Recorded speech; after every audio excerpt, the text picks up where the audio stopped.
अस्सलाम वालेकुम जी नाजरीन, मैं आपका दोस्त एडवोकेट बुरहान ख़ान हूँ और आप मेरा यूट्यूब चैनल और फेसबुक पेज देख रहे हैं। उम्मीद करता हूँ तमाम व्यूवर्स खैर वाफियत से होंगे। नाजरीन, आज का जो हमारा टॉपिक है वो है रेस्टोरेशन ऑफ अटैच्ड प्रॉपर्टी। इससे पहले हमने अटैचमेंट ऑफ प्रॉपर्टी को देखा। सेक्शन 88 के तहत अगर कोई बंदा कोर्ट में हाजिर नहीं होता तो उसकी मनकूला या गैर मनकूला जो जायदाद है वो कोर्ट जो है उसको अटैच कर देती है। अब इसको अगर उस आदमी की अगर प्रॉपर्टी को कोर्ट अटैच कर देती है तो रेस्टोरेशन का जो प्रोसेस है, जो उसको उस अपनी प्रॉपर्टी को वापस लेने का जो प्रोसेस है वो जो सेक्शन 89 में दिया गया है। इसके हम देखेंगे कि अगर कितने साल में वो अगर वापस आ जाता है तो कोर्ट को उसको जो प्रॉपर्टी है वो उसको वापस रिस्टोर कर सकती है। उसमें कितना टाइम बयान किया गया है और कोर्ट को सेटिस्फाई करेगा कि ये जो मेरी अदालत से गैर हाज़िरी थी ये दानिस्ता तौर पे नहीं थी, बल्कि ये मेरी वजूहात थी। और अगर जो कोर्ट है वो उनकी वजूहात से सेटिस्फाइड हो जाती है उसकी अपीयरेंस से, और फिर जो उसकी जो अटैच्ड प्रॉपर्टी है उसको वो रिस्टोर कर देगी, उसकी पहली वाली पोजीशन में उसको वापस कर देगी। तो इसका मैं पहले इसको रीडिंग कर दूंगा, फिर मैं आपके सामने इसकी तशरीह कर दूंगा कि रेस्टोरेशन ऑफ प्रॉपर्टी किस हवाले से और कैसे की जाती है। तो अपने सेक्शन की जाने बढ़ते हैं नाजरीन। If within 2 years from the date of attachment, any person whose property or is has been at the disposal of the provincial government under subsection 7 of section 88 appears voluntarily, अगर कोई बंदा 2 साल के अंदर अंदर कोर्ट में अपीयर हो जाता है जिसकी प्रॉपर्टी को अटैच किया हुआ है, जो कि सब सेक्शन 7 के 88 सेक्शन में जो प्रोसेस बयान किया गया है उसके तहत अगर उसकी प्रॉपर्टी को कोर्ट ने अटैच कर दिया हुआ है तो 2 साल के अंदर जो है वो अगर कोर्ट में वॉलंटरली अपीयर हो जाता है या उसको पकड़ के कोर्ट में पेश कर दिया जाता है तो उसकी जो प्रॉपर्टी है, the court whose order the property was attached,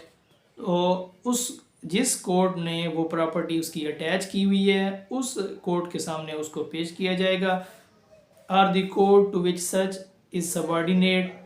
to prove the satisfaction of the court that he did not abscond or conceal himself for the purpose of avoiding execution of warrant। उस court में इसको जब पेश किया जाएगा तो ये court को सेटिस्फाई करेगा कि मेरी जो ये कंसीलमेंट है, मैंने ये जानबूझ के कोर्ट से कंसील नहीं किया एग्जीक्यूशन ऑफ वारंट के मैं आड़े नहीं आया, बल्कि मैं जो है ये मेरी वजूहात थी। इस बिना पर फ़र्ज़ किया वो अगर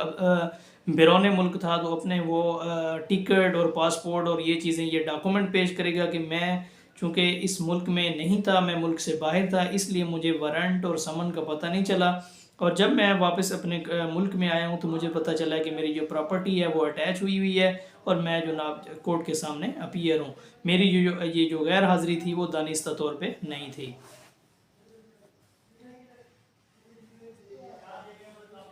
And that he had not such notice of the proclamation as to enable to attend him within specified therein such property। और कोर्ट में आके बताएगा कि मुझे जो है जो प्रोक्लेमेशन में 30 डेज़ का दिया गया था, मुझे वो जो प्रोक्लेमेशन है वो जो मुझे इश्तिहार है वो भी मुझे नहीं मिला, और ना ही मेरे पास जो है किसी भी कोर्ट का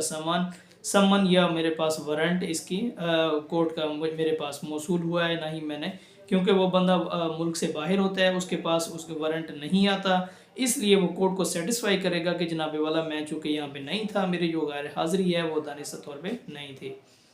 और if the same has been sold not proceed to the sale, अगर वो उसको सेल में डाल दिया जाता है तो फर्दर उसको प्रोसीड नहीं किया जाएगा बल्कि वहाँ पे उसको स्टॉप कर दिया जाएगा। और if part only thereof has been sold net proceed on the sale residue of the property shall after satisfying thereout all cost incurred in consequences the attachment be delivered to him।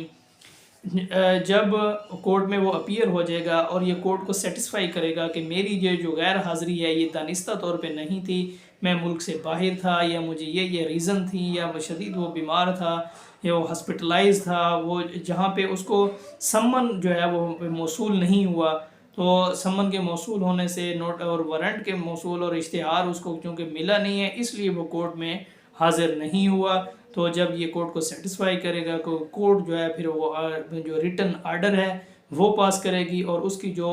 Property है वो उसको restore कर देगी, उसकी पहली वाली position पे वो प्रॉपर्टी उसको उसके हवाले कर दी जाएगी, अगर 2 साल के अंदर अंदर कोर्ट में हाजिर हो जाता है और कोर्ट को सेटिस्फाई करता है। नाज़रीन, आज का ये हमारा टॉपिक था रेस्टोरेशन ऑफ अटैच्ड प्रॉपर्टी। तो कल तक के लिए अपने भाई बुरहान खान एडवोकेट को इजाज़त दीजिए। अल्लाह ताला आपका हामी नासिर हो। अस्सलाम।